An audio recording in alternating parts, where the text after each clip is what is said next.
Rump Chapter 17 Martha's Endless Tales. The king is going to marry tomorrow? A commoner? It's what they're saying. A very rich commoner. Supposedly she can turn straw into gold. They say she's a witch. A man and a woman were speaking in hushed but dramatic voices. I tried to open my eyes, but my lids were heavy. But the king wouldn't marry a witch. He would if she could turn straw into gold. Nothing the king loves more than gold. I think he'd do anything to get it. I felt like I was waking from a very bad dream where I had just been promised a baby, into another bad dream where my whole body felt like I had fallen out of a tower. Then I remembered that both were true. I groaned. Oh, he's walking, poor thing. I opened my eyes to see the woman leaning over me. She was very plump, and even though she seemed worried, I thought she must be a kind person. Her cheeks were as round and as red as apples, and all the lines in her face looked like they naturally moved upward into broad smiles and hearty laughs. Here now, little lamb, she said, drink up. Here's a lad. She placed a cup in my mouth, and I drank a hot broth. It helped me wake up a little, and I looked around to see where I was. The room was large and bustling. I hadn't noticed all the other noise, but servants were coming and going, bringing dishes and trays and buckets and rags. 2 large fireplaces were burning bright with large pots over flames. The walls were gray, crumbling stone. I was in the kitchen of the castle. This was not where I wanted to be. You took quite a fall there, boy. A man came and stood beside me. He wore a red and gold uniform, with a big sword by his side. I shrank back. Don't worry, he chuckled. I'm not going to hurt you, though you were causing mischief now, weren't you? The guard didn't seem accusing, rather amused. He was much younger than the kind woman, but he had the same laughing face, covered with a beard. Oh, Hamlet, he's just a curious boy, said the woman, chuckling. Remember how you were, now, always sneaking around corners, trying to get a peep-see at anything mysterious or exciting. I remember the time you pinched a swig of the king's finest wine when you were just a lad, and all came back up on my clean kitchen floor.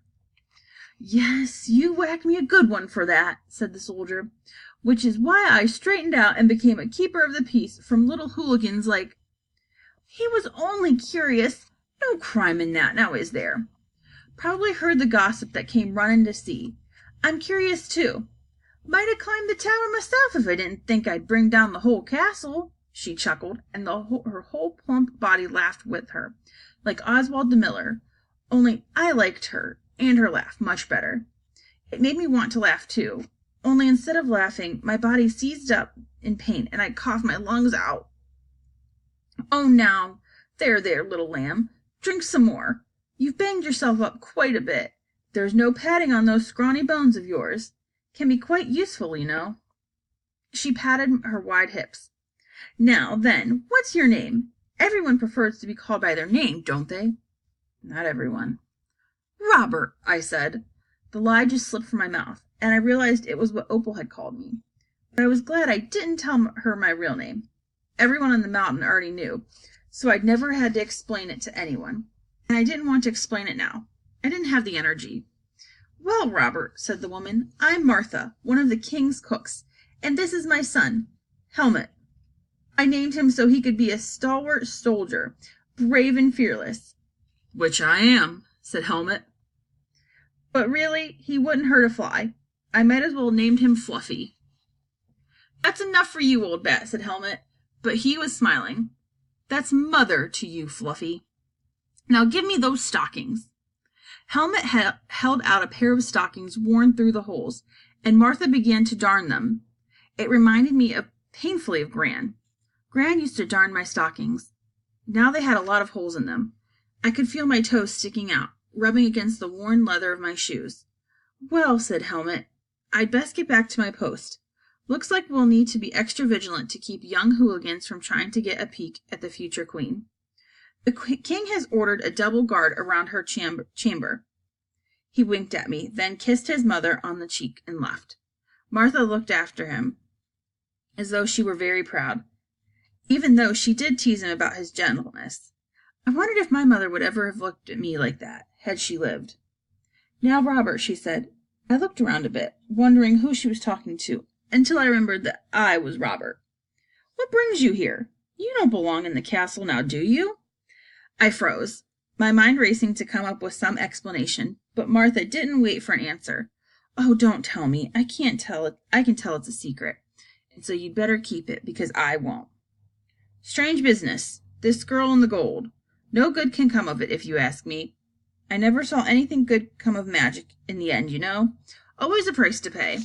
I knew a woman who worked in the kitchens who went to a witch to get a potion to make her beautiful, and the potion did make her beautiful, but it gave her horrible breath. So what good could it do? And she got old, besides. There is no potion I know of for curing old age. Ah, me. Martha talked without breathing 10 words for every stitch in the stocking, and she stitched fast, but I didn't mind, because it saved me from having to explain myself. Now this business with the gold. If that King Bartholomew Archibald Reginald Fife is as wise as his name, which I seriously doubt, he'll keep away from this mischief and focus on crops. Gold won't feed a kingdom. It won't. On the mountain, gold has always meant food. The miller Oswald said it himself. Gold means food, and the more you found, the more you ate. But then I suppose the food had to come from somewhere. Is there not much food in the kingdom? I asked Martha. Oh, goodness, didn't you know? But no, you're so young, and you can't be more than 10. This surprised me, even though I was 12. I never passed for 8. I was delighted to be pronounced 10. Well, continued Martha, the crops in the valley have suffered from bad weather and such. It's not a famine this year, but if we have another poor harvest, well, then we can all add a little more water to our stew. So there really had been a shortage of food. Perhaps I judged the miller Oswald just a little too harshly. But the scarcity is everywhere, Martha continued. We haven't had much gold come from the mountain, and that's our main source of trade, you know. And gold is all the king cares about. Dear me, have you been in the castle? Gold everywhere. Not in the kitchens, of course, but everywhere else. Gold mirrors, gold vases. Even the floors are gilded with gold, and the king drapes himself in gold every day. Martha continued stitching as she spoke. He could probably trade the gold with another kingdom for some extra food, but oh no, it is the delight of his life. The servants spend half their time warding off pixies. Oh dear me, what a nuisance. I knew a wench who'd swollen half the time of the bites. But if that troubles the king, you'd never know it. And here we are on the brink of starvation, she sighed the first breath I'd heard from her in 10 minutes. Well, you can't neglect your crops and expect to feast. Maybe this girl will set us right in the end. Perhaps she can make gold into milk and potatoes. Martha went on, speaking of different calamities magic had brought, and the gossip about the girl who could turn straw into gold. She knew all the details of the wedding that was to take place the next day, down to what flowers would go on the cake and in the bride's hair, and how the king was planning to throw out gold coins to the crowds. Martha continued to talk as she bustled around the kitchen, chopping meat and vegetables. She fed me a delicious meat pie, and when I tried to get up, she pushed me back down and told me I wouldn't be moving that night. But you tell me where to find your mother, and I'll fetch a gnome to send her a message so she doesn't worry. You need to rest after such a fall. Well, oh, I see. She doesn't know where you've gone. You're a mischievous little one. Well, I can't say my helmet didn't do the same. Always seemed to be up to his nose in trouble, but still she'll worry her heart out for you. So we must send a message. I'll say that you've had a bit of an accident. No need to give details, but tell her you're safe, and Martha will care for you until you're well enough to go home. Now, what's your mother's name? My tongue wagged. Red, I blurted out. If I had a message to go to someone, it might as well be her. That way, I wouldn't have to explain anything to Martha. Strange name. She must be a curious person. I silently agreed. But then, I don't put much stock in names these days. I know a girl named Gladoya, who was supposed to be beautiful, but she grew crooked and cross-eyed. And then there's my helmet. Ah, me. She laughed and moved to the window. Message, she said in a high sing-song voice. and she pulled up a fat little gnome who wriggled with excitement. Now, what would you like to tell her, Robert? Tell her I'm sorry to make her worry. I'll be home soon. Martha spouted off a long message to the gnome, including the details of my injury, precisely where I was, and who Martha was, and her son Helmet. When she asked the gnome to repeat the message, he got it all mixed up. So she did it again and made it longer, but he still got it all mixed up. So they went back and forth until finally Marshall lost patience and threw him out the window. Gnome scurried away, chanting, "Red for message, red for message." I wondered how long it would take him to find Red, and if she'd make any sense of the message. She'd probably understand enough, and I knew what she'd think. She'd think she had told me so. I'd spun myself a heap of trouble. Opal had promised me her firstborn child. My stomach was sick with the thought.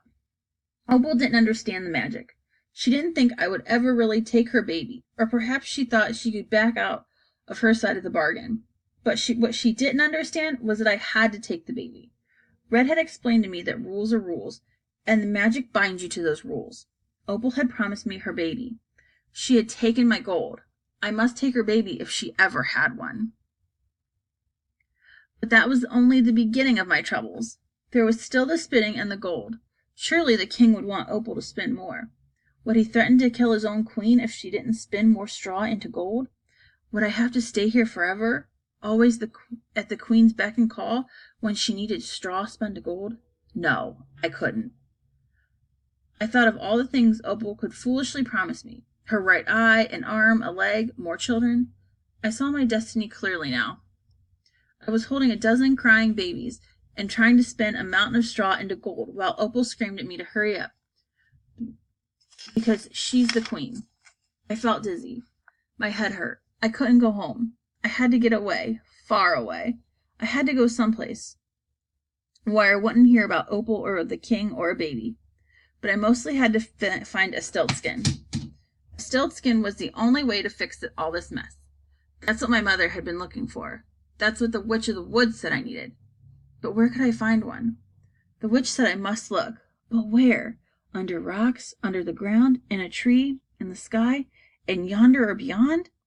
In the morning the castle rang with chimes and bells, not like the single gong of the village bell in the mountains, but dozens of them ringing in different tones. It should have been a lovely sound, but it made my head throb and ache. "Well, Robert," said Martha, "I'm off to the wedding. Methinks I shall fetch a bit of gold today. Wouldn't that be something? Be good and rest. I shall bring you back a coin made by your very own queen. Maybe some dear good will come from it. There's bread and more pies, dear. Tuck in and eat, eat, eat. I hate to see such skinny bones on a growing boy." When Martha was gone, I sat up and threw off the blankets. I slid out of bed, wincing at the pain on my sides. I felt dizzy and on my feet and steadied on myself for a minute. Martha had placed all my things neatly by the fire, my shoes and my little satchel with the bobbin and water skin. I ate another meat pie and a slice of bread, and because Martha had told me to eat, I put the loaf of bread in my satchel and another pie. I felt guilty, but I needed some food to travel. I wished I could do something for Martha, for being so kind to me, spin her a spool of gold or a pile of it, but for all the kindness, she hadn't made me any bargains.